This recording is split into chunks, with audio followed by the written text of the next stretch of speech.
예, 오늘 말씀부터 이제 사도 바울이 본격적으로 말하고 싶었던 참 복음이 뭔지를 구체적으로 설명하는 내용입니다.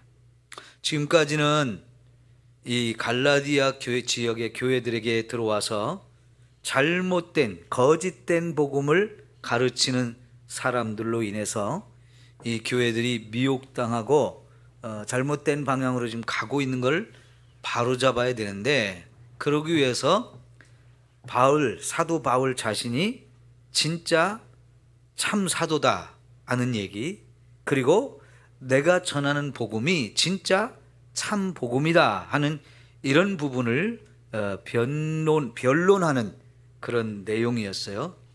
그래서 거짓 복음을 전하면 그거는 누가 와도 저주를 받아야 된다, 그런 얘기를 했는데요.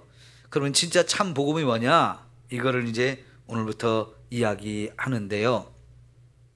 여러분, 지금 우리 주변에 이단들이 많죠?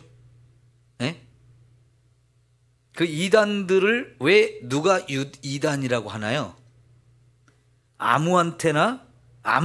그냥 아무나 이단이라고 말하면 그 사람이 이단이 되나요? 복음에 대해서 뭔가 심각한 문제가 있을 때, 그리고 그런 것을 다각도로 조사하고 연구해서 진짜 잘못된 것이 있다고 확실하게 드러났을 때에 각 교단에 이단대책위원회 이런 것들이 있어요.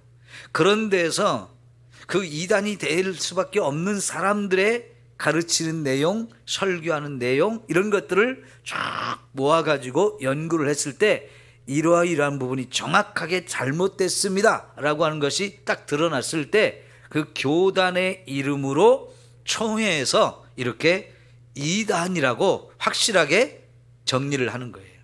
그럴 때 이단이 되는 거지, 아무나 2단, 3단 하는 거 아니고요. 누가 이 사람 저 사람 그냥 2단, 3단이라고 한다고 해서 그 사람들이 2단이 되는 건 아닙니다. 예를 들어서 여러분, 지금 여기 서 있는 저한테 누가 저 사람 저 목사 2단이야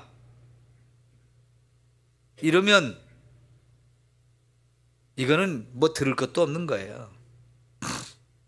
그러나 지금 그 얘기가 우리 교단이나 다른 교단에서 공식적으로 제가 설교하는 것들 다 이렇게 들어보고 나서 이건 정말로 잘못됐구나, 이게 확실해질 때 이제 그 교단의 이름으로 교단 총회에서 이런 것들을 의논해 가지고 맞습니다, 이 사람은 이단이 맞습니다, 이렇게 되었을 때 발표를 해서 이단이 되게 하는 거지요. 근데 정말로 이단이라는 말을 듣는다면 이건 아주 심각한 문제가 되는 거예요. 교회 전체에서 그 이단이다 그러면 절대로 거기는 가서도 안 되고 교류해서도 안 되고 그 말을 들어서도 안 되고 따라서도 안 되는 거거든요. 그래서 이 사람은 확실하게 이단이니까 이제부터 앞으로 교회와 성도들은 가지도 말고 교류하지도 말고 기웃거리지도 말고 따르지 마시오, 잘못됐습니다, 이러이러한 부분이 잘못됐습니다라고 구체적으로 그런 걸 밝혀서 얘기할 때 이단이 되는 겁니다. 지금 사도 바울이 그래서 왜 이런 부분을 가지고 그렇게 목소리를 높여가지고 막 이렇게 힘있게 얘기하느냐, 이제 우리가 그런 생각을 가지고 오늘 말씀을 좀 한번 봅시다. 자, 15절 보면 우리는 본래 유대인이요 이방 죄인이 아니로되 그렇습니다. 여기서 말하는 우리는 사도 바울, 베드로, 바나바, 그리고 유대인 가운데에서 예수를 믿게 된 사람들, 이 다 이제 유대인을 말하는 겁니다. 우리는 다 유대인이다. 그리고 이방인, 유대인이 아닌 다른 이방인과는 우리가 다르게 살아왔던 사람들이다. 그러나 사람이 의롭게 되는 것은 율법의 행위로 말미암음이 아니요 오직 예수 그리스도를 믿음으로 말미암는 줄 알므로 그랬어요. 자, 요게 이제 진짜 참 복음이 무엇이고 거짓 복음이 무엇인지를 확실하게 우리에게 가르쳐 주는 거예요.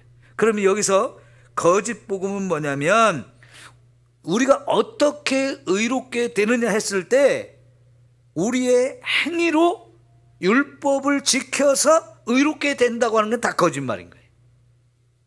참 복음은 뭐냐? 그게 아니고 오직 예수 그리스도를 믿음으로 의롭게 된다. 이게 참 복음이라는 거예요. 그러니까 여러분도 이걸 확실하게 구분을 하시기를 바랍니다. 우리가 어떻게 의롭게 됩니까? 예수 그리스도를 믿음으로 의롭게 되는 겁니다. 이게 참 복음이에요.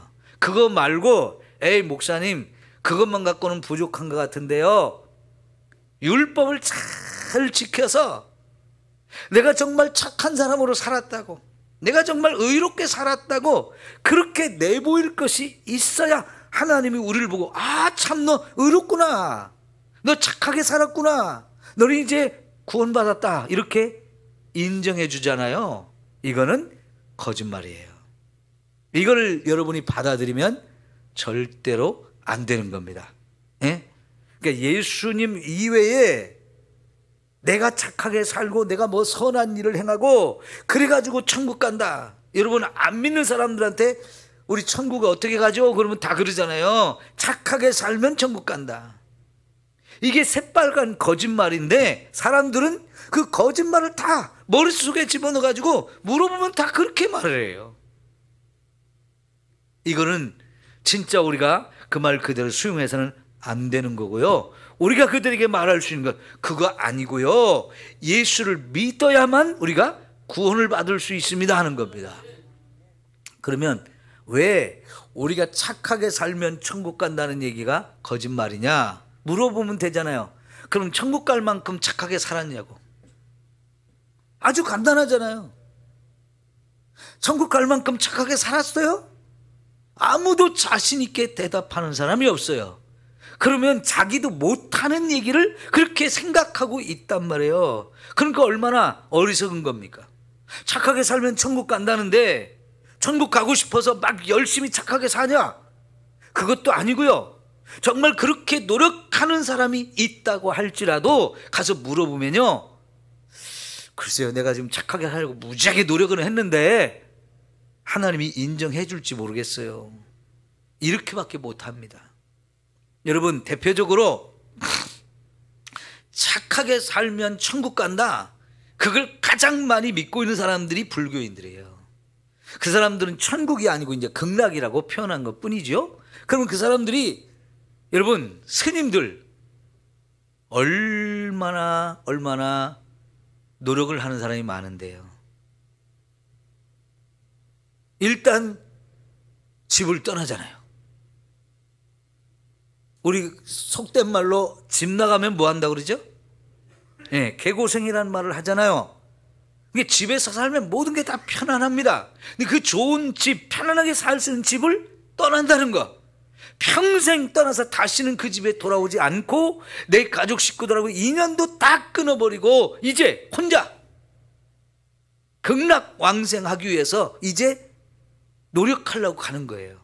그것 자체가 엄청난 노력이고 엄청난 희생이고 엄청난 걸 참아야 되는 거잖아요. 그래가지고 집 떠났어요. 절에 갔어요. 절에 받아줘가지고 거기서 이제 여러분 수행을 한다 그러는데 그 수행이 뭡니까? 이제 자꾸 착한 일을 하고 뭔가 깨달아야 이제 해탈을 하고 극락왕생을 한다고 그러는데, 진짜 그걸 철저하게 믿는 사람들은 정말 어마어마하게 노력하는데요, 그렇게 스님이 되고 나서도 진짜 땡중이 많아가지고 엉터리들이 많지만 그 사람들 뭐 생각할 것도 없고요, 진짜 성불하고 진짜 극락왕생을 하고 싶어가지고 노력하는 사람들은 대단하게 노력을 해요. 저는 인도에 아직 한 번도 안 가봤는데 갔다 온 사람들 얘기들 들어보고, 여러분 TV나 이런 데서 들어보면 그 사람들 도를 깨우치기 위해서 다음 생에 윤회를 해가지고 다음 생에 진짜 부처가 되고 뭐 좋은 데를 가기 위해서 얼마나 고생하는 사람들이 많습니까? 근데 그게 다 인간의 노력으로 착한 일을 하고 공적을 쌓아서 진짜 극락왕생하겠다, 좋은 데 가겠다, 그런 노력인데요. 여러분, 우리나라에서 그걸 가장 열심히 했던 사람 중에 하나가 성철 스님이에요. 그런데요, 그 성철 스님도 죽을 때 뭐라고 했냐면, 내가 한평생 수많은 사람들을 속여서 내 죄가 수미산보다 더 높게 쌓여서 나도 이제 지옥 간다 그러고 갔어요. 그렇게 남들이 볼 때는 막 어마어마하게 노력한 사람이거든요. 그런데 스스로 자기가 생각할 때 자기가 봐도 맨 거짓말만 했고 죄만 져가지고 극락왕생 못한대요. 지옥 간대요. 그게 사실은 이 세상 사람들의 결론이에요.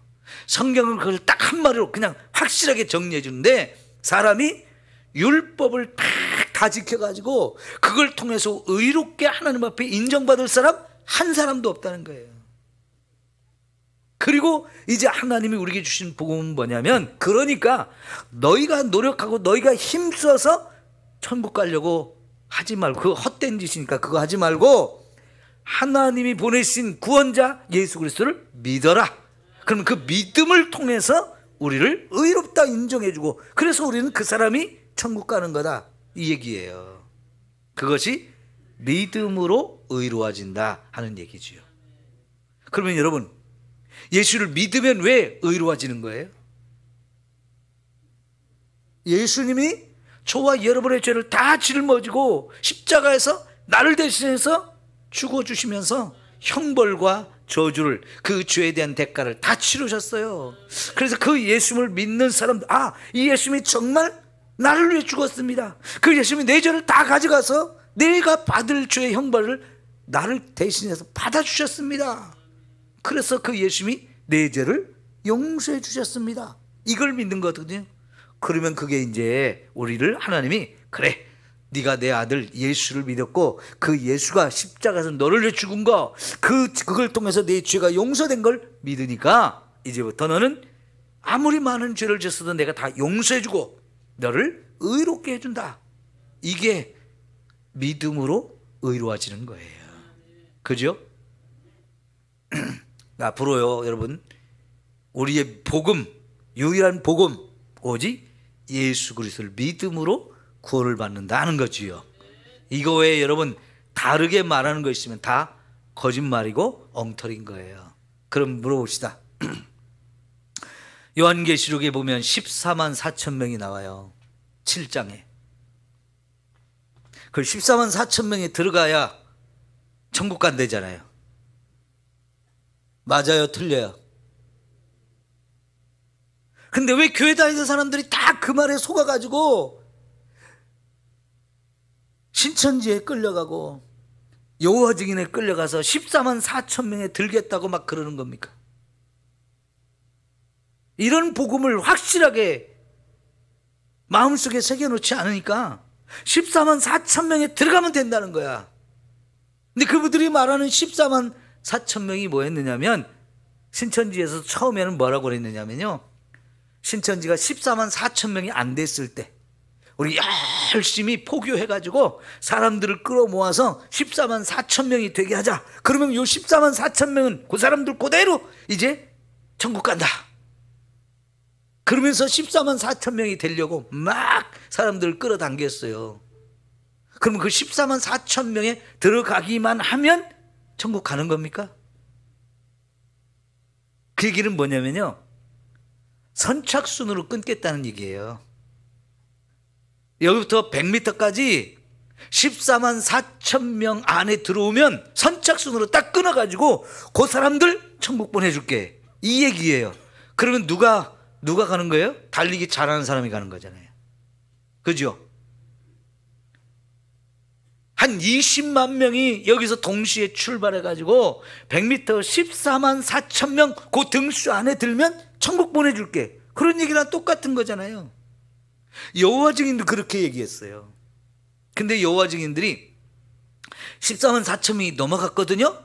근데 그 다음부터는 뭐라고 했느냐, 그 14만 4천 명 안에 들어온 사람은 천국 가고 그 14만 4천 명 그 안에 못 들은 사람, 그 사람들은 지상낙원에 간다 그랬어요. 예?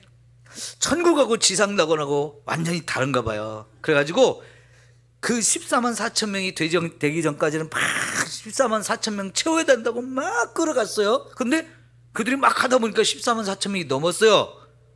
그래서 그 다음부터는 천국 얘기는 싹 빼고요, 이제부터는 우리는 지상낙원에 들어간다. 근데 지상낙원은, 그들이 말하는 지상낙원은 뭐냐면요, 3차 전쟁 일어나서 세상이 망하고 나서 거기서 자기들이 지상낙원을 건설하고 산대요.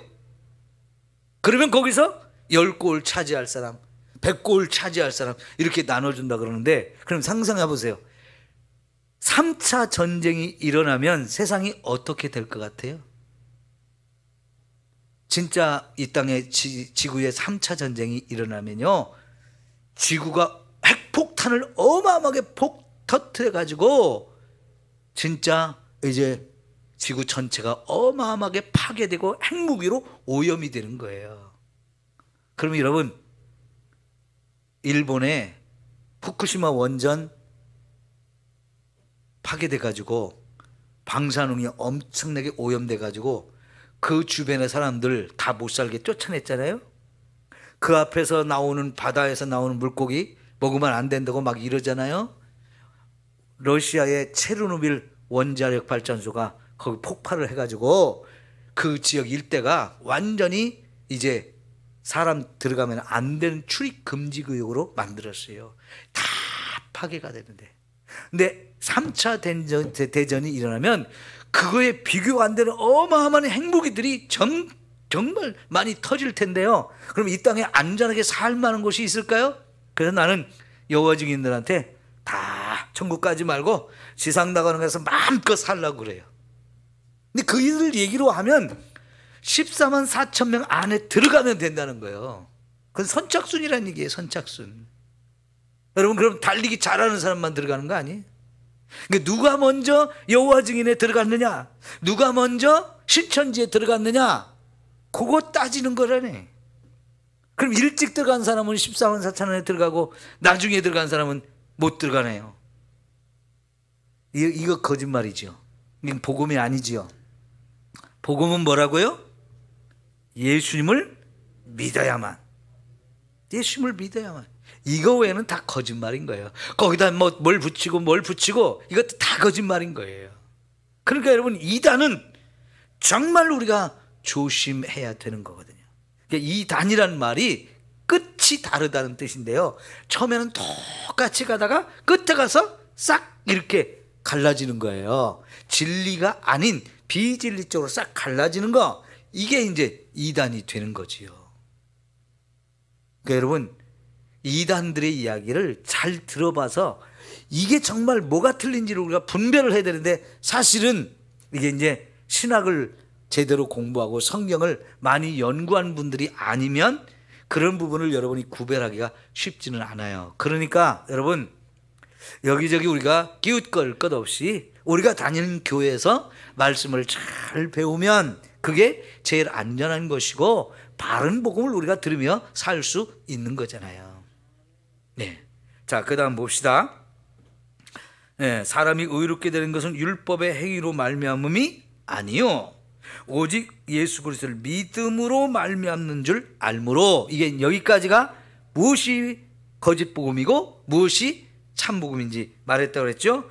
우리도 그리스도 예수를 믿나니. 그런데 우리는 누구예요? 아까 15절에 우리는 유대인이요 라고 했던 이 유대인들을 말해요. 그러니까 유대인들도 예수를 믿어야만 구원을 받는다. 그래서 예수를 믿는다는 거예요. 그리고 우리도 그리스도를 믿나니 이는 우리가 율법의 행위로서가 아니고 그리스도를 믿음으로써 의롭다함을 얻으려 함이라. 그러니까 여러분, 유대인들도 세상에서 하나님 앞에 율법을 처음 받은 사람들이 유대인이잖아요. 그리고 그 외 나라 사람들은 율법을 몰랐어요. 가끔씩 유대인들이 믿는 그 하나님을 나도 믿겠다고 한 사람 두 사람 들어오고 주변에 있는 사람들이 유대인들이 하나님께 받은 율법의 내용을 듣고 나도 그렇게 살고 싶다고 들어와서 율법을 지키는 사람들이 있어요. 근데 유대인들은 그 하나님으로부터 율법을 받은 걸 엄청 자랑하고 그것이 우리에게 주어졌기 때문에 우리는 그 율법 붙들고 열심히 지켜가지고 의로하게 하나님께 구원받을 거다 이렇게 생각하고 살았는데 예수님이 오셔서 그게 아니야. 너희들 스스로 생각해봐. 그럼 너희들이 말하는 대로 너희들 율법 다 지켰니? 물어보니까 아무도 대답을 못하는 거예요. 자신이 없는 거예요. 그래서 하나님께서는 율법을 주신 이유가 거기에 있는 게 아니고 율법을 통해서는 우리가 죄인인 것을 깨닫게 하려고 율법을 주신 거지 그거 지켜서 의로하지라고 준 게 아니라고 말씀하셔요. 그래서 내가 너희들의 죄를 다 용서하기 위해서 그 십자가에 내가 대신 죽어주는 거다. 나를 믿어야 구원받는다 이 얘기를 하신 거예요. 그러니까 유대인들도 율법을 받았다고 그걸 지켰다고 의로워지는 게 아니라는 거지요. 마찬가지로 헬라인도 똑같은 원리로 율법을 지켜서 착한 일을 해가지고 이렇게 의로워지는 게 아니고 예수 그리스도 하나님 보내신 메시아 예수 그리스도를 믿어야만 구원을 받는다라고 말씀을 하십니다. 율법의 행위로서는 의롭다함을 받을 육체가 없다. 자, 여러분 로마서 3장을 한번 가봅시다. 로마서 3장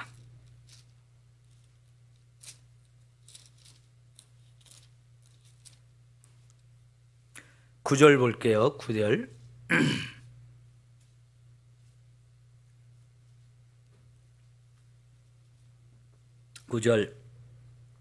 그러면 어떠하냐? 우리는 나으냐? 결코 아니라. 여기서 말하는 우리도 역시 유대인을 말하는데요.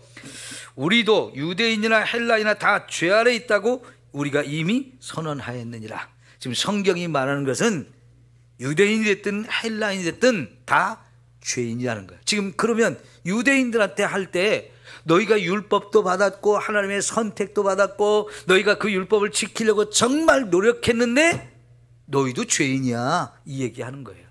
그럼 이 말을 들을 때 유대인들이 인정할 수 있을까요? 인정을 안 할까요? 인정할 수밖에 없어요. 이게 성경이 하는 말이에요. 다시 말하면 하나님의 진단이고 하나님의 선언이야. 이 세상 모든 사람은 다 유대인이 됐든 이방인이 됐든 다 죄인이다. 이게 하나님의 진단이고 선언입니다. 여러분 병원의 의사는 오진을 할 수 있어요. 그런데 하나님의 진단은 정확하지요. 하나님이 절대로 오진을 하실 수가 없으신 분이에요. 근데 그 하나님의 눈에 이 세상의 모든 사람이 다 죄인이라고 말씀을 하십니다. 그래서 10절 의인은 없나니 하나도 없으며 깨닫는 자도 없고 하나님을 찾는 자도 없고 다 치우쳐 함께 무익하게 되고 선을 행하는 자가 없나니 하나도 없도다. 이런 말씀을 하셨고요. 19절 우리가 알거니와 무릇 율법이 말하는 바 율법 아래 있는 자들에게 말하는 것이니 이는 모든 입을 막고 온 세상으로 하나님의 심판 아래 있게 하려 함이라. 다시 말하면 하나님이 율법을 주신 이유는 그 율법을 통해서 우리가 죄인들을 심판하기 위해서 율법을 주셨다는 거예요. 법이 있어야 이게 죄라는 걸 알게 되고 그래서 죄진 사람은 그 법을 가지고 이런 법이 있는데 내가 그걸 못 지켰으니까 너는 죄인이야 이렇게 말하잖아요. 근데 가끔 보면 희한하게 죄는 진 것 같은데 그 사람을 처벌할 법이 없어가지고 처벌을 못하는 경우가 종종 있어요. 그래서 법을 만드는 사람들이 자꾸 이제 이런 법, 새로운 법들을 자꾸 만드는데요. 여러분, 하나님이 율법을 우리에게 주신 첫 번째 이유가 뭐냐면 죄인들을 심판하기 위해서 주셨다는 거예요. 그 법이 있어야 뭐가 죄인지를 정확하게 이제 우리가 말할 수 있으니까요. 그런데 그러므로 율법의 행위로 그의 앞에 의롭다 하심을 얻을 육체가 하나도 없나니 잘 보세요. 율법으로는 뭘 한다고요? 죄를 깨닫게 함이니라. 율법을 주신 놀라운 이유가 뭐냐? 율법을 통해서 저와 여러분이 죄인이라는 것을 깨닫게 해주신다는 거예요. 그래서 이제 죄인이 된 사람들을 그 율법을 가지고 심판을 하게 되는 거지요. 그런데 이런 율법을 주신 하나님의 목적을 모르고 율법을 가지고 있는 것 자체가 우리 의롭다는 얘기고, 우리는 그 율법을 지킬 수 있으니까 열심히 지켜가지고 의롭다 인정받자 이러는 게 유대인이에요. 그런데 사도 바울이 7장에 가면 오호라 나는 곤고한 사람이다 라고 하면서 뭐라고 하니까, 내가 원하는 바 선은 행하지 않고 원치 않는 바 악은 행하는도다. 그게 사도 바울의 고민이었잖아요. 그게 어떻게 사도 바울만의 고민이겠어요? 저와 여러분들 그 고민하지요. 하나님이 이렇게 살라고 하셨으니까, 율법을 주셨으니까 이렇게 살아야지, 이게 맞아 압니다. 그래서 이렇게 살아야지 노력하는데 희한하게 이걸 못 지키네. 왜 못 지키나요? 지킬 능력이 저와 여러분에게 없어요. 왜요? 태어날 때부터 다 죄로 오염된 채로 태어났기 때문에 선한 것도 알아요. 무엇이 선한 것도 알아요. 말씀을 주셨으니까. 그렇게 살면 착하게 사는 거, 하나님이 우리를 의롭게 인정해 준다는 거 알아요. 그런데 문제는 내가 그렇게 살 능력이 없는 거예요. 그러니까 선을 행하고자 난 열심히 원하고 그걸 노력을 하는데 원치 않는 바 악을 행하는 사람이 되어지는 거예요. 원치도 않은데 왜 자꾸 악을 짓느냐고요? 내가 죄인이니까요. 이건 모든 유대인도 똑같은 고백을 할 수밖에 없는 거지요. 자, 그래서 이제 21절, 로마서 3장 21절, 이제는 율법 외에 하나님의 한 의가 나타났으니 율법과 선지자들에게 증거를 받은 것이라. 율법 말고 하나님이 저와 여러분을 의롭게 하는 하나의 방법을 하나님 말씀하셨는데, 그거는 옛날부터 율법을 통해서도 가르쳐 주었고 선지자들을 통해서 가르쳐 준 건데 뭐냐? 곧 예수 그리스도를 믿음으로 말미암아 모든 믿는 자에게 미치는 하나님의 의인이 차별이 없느니라. 그러니까 예수 그리스도를 믿어야만 우리가 의롭게 된다는 거 하나님이 세우셨죠. 모든 사람이 죄를 범하였음에 하나님의 영광에 이르지 못하더니 그리스도 예수 안에 있는 성령으로 말미암아 하나님의 은혜로 값없이 의롭다 하심을 얻었느니라. 여기서 말하는 거 잘 보세요. 이제 예수 그리스도 안에 있는 속량, 죄를 용서한다는 뜻이에요. 죄를 다 사해 준다는 뜻이에요. 예수 그리스도가 그걸 십자가를 통해 하셨죠. 그걸 믿음으로 말미암아 하나님의 은혜로 값없이 의롭다함을 받았다. 그러니까 여러분, 내가 막 노력하고 막 선을 행해가지고 어떤 조건을 만들어서 하나님 내가 충분히 자격을 갖췄잖아요, 나 용서해 주시고 나 이제 의롭다 인정해 주세요, 이렇게 받는 게 아니고, 내 공로로 내 열심으로 받는 게 아니고, 우리를 의롭게 하는 것은 하나님이 은혜로 준 것이고, 내가 돈을 하나도 지불하지 않았어도 그냥 거저주는 거라는 거예요. 그래서 이게 하나님의 선물이고 하나님의 은혜이고 값없이 주는 것이다. 내가 노력해서 내 열심으로 내가 한 것을 통해서, 행위를 통해서 의롭다 인정받는 게 아니라는 얘기예요. 이게 성경이 말하는 정확한 복음인 거죠.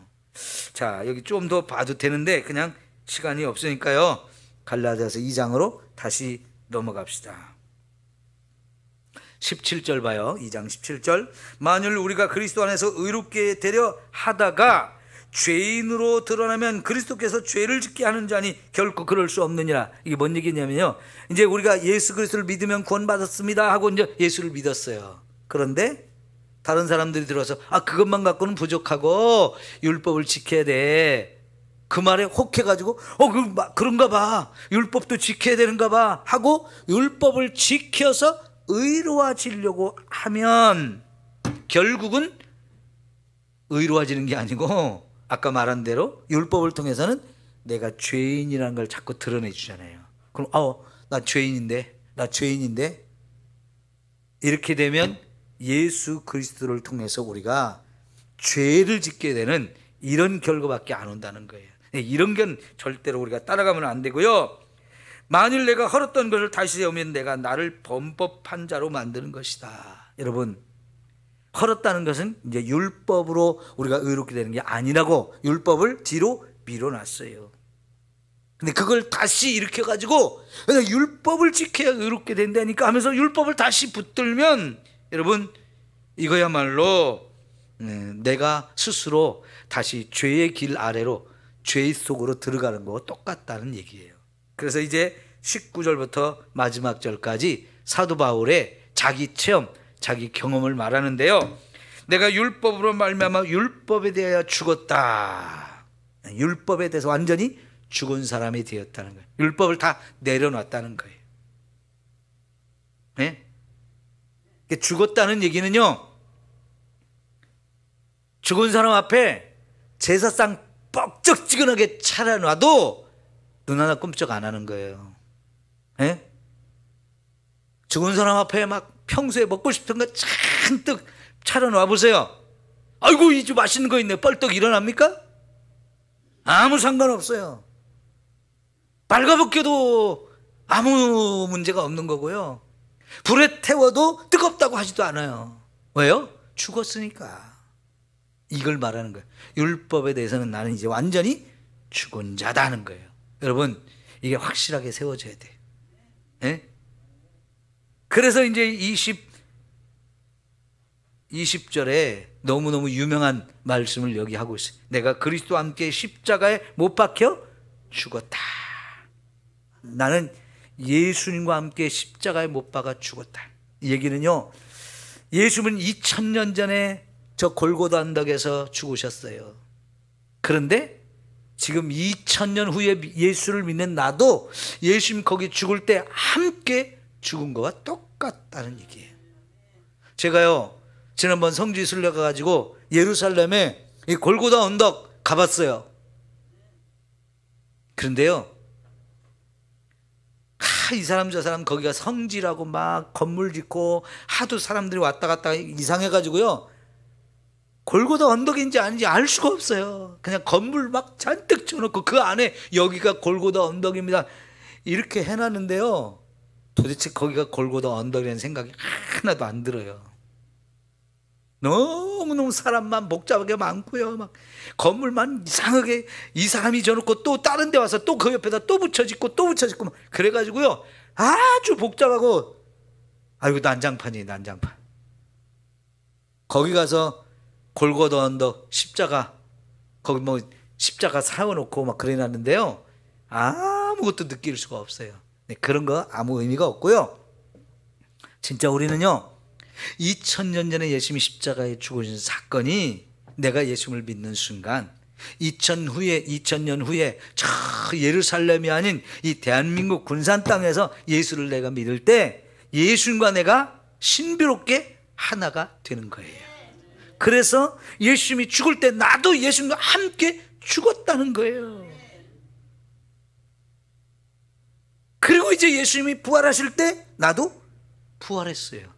그러니까 여러분 예수를 믿는다는 것은 예수님과 함께 죽었다가 살아나는 거예요. 이게 확실해야 돼요. 나도 바울도 예수를 믿을 때 예수님과 내가 십자가에서 그냥 함께 못 박아 죽었고, 이제 그 예수님이 나를 부활하실 때 나를 다시 살려가지고 새 생명을 주어서 내가 새롭게 태어난 새로운 피조물이다 하는 얘기예요. 여러분 다 죽었다 다시 살아난 사람들이에요. 그래서 이전 것은 다 지나갔고 보라 새 것이 되었다 이렇게 된 사람들이에요. 어떻게? 예수를 믿는 순간 그렇게 되는 거예요.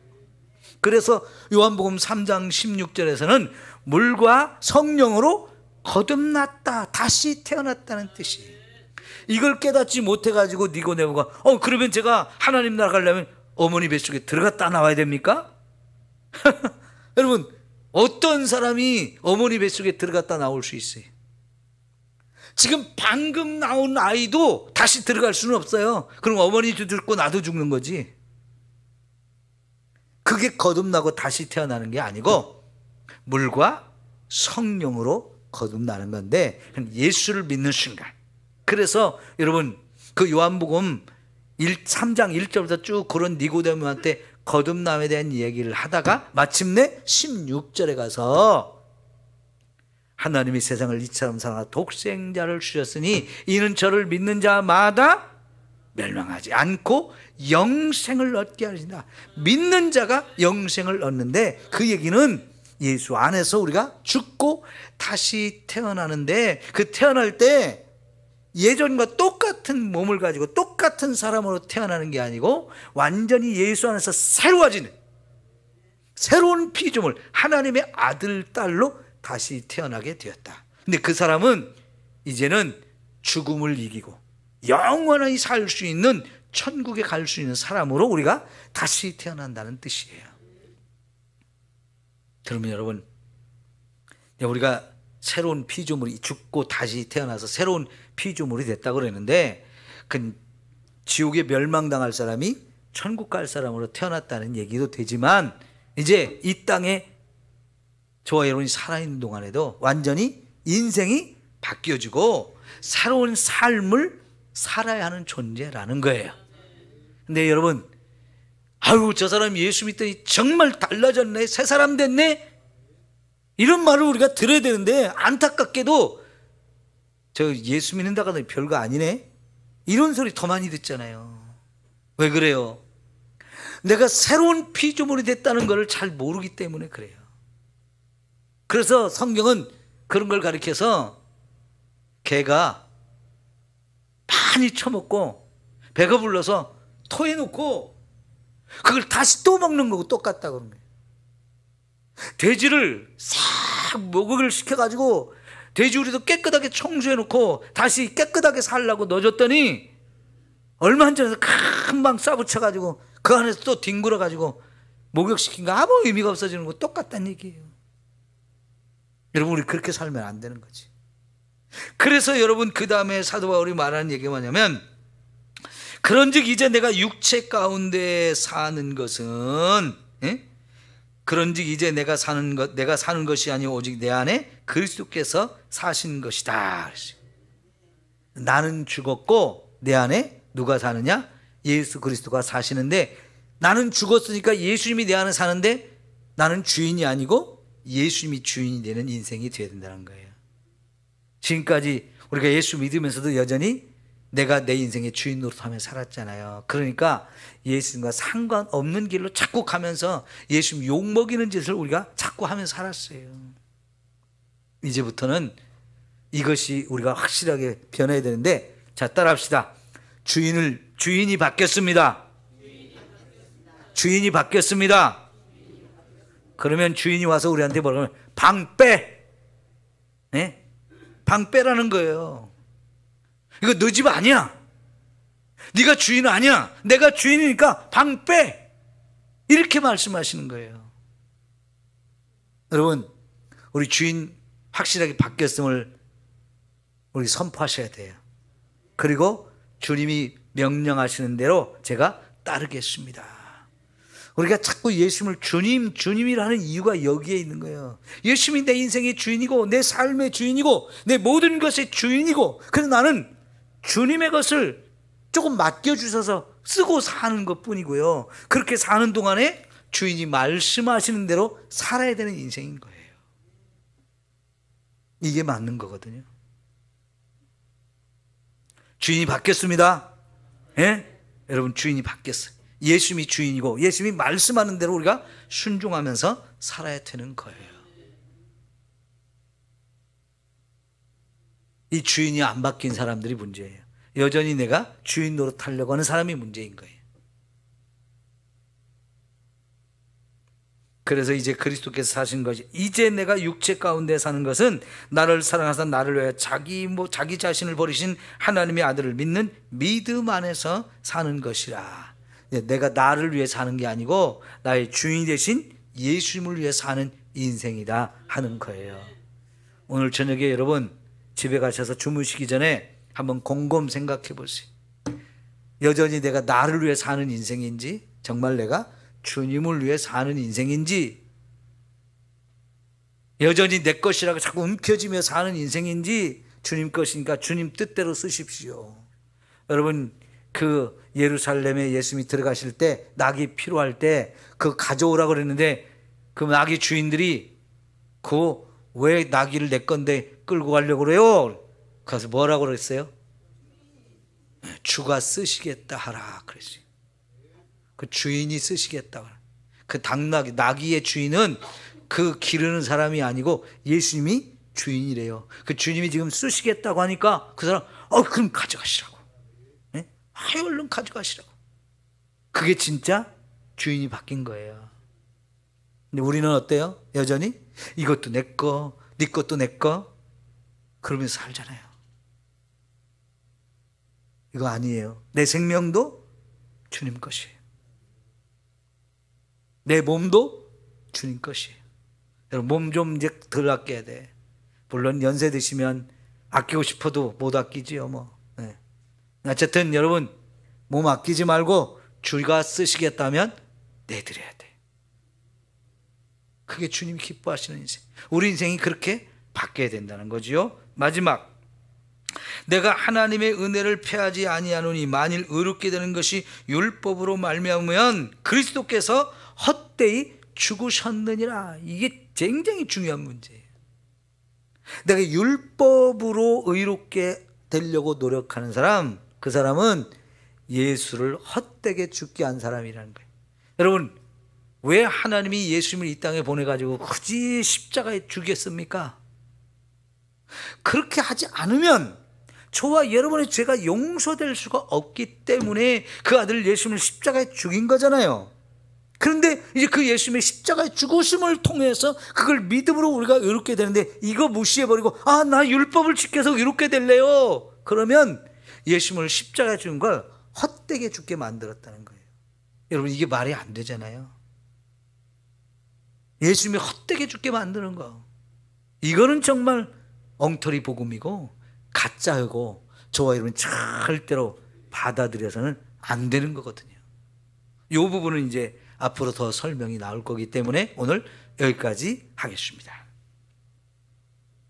여러분, 그 하나님의 교회 사람들이 와서 꼭 설문을 조사한다면서 예수 믿는 사람들한테 물어보는 게 있어요. 성탄절을 지키냐고. 그럼 우리 교회 성탄절 예배 드린다고.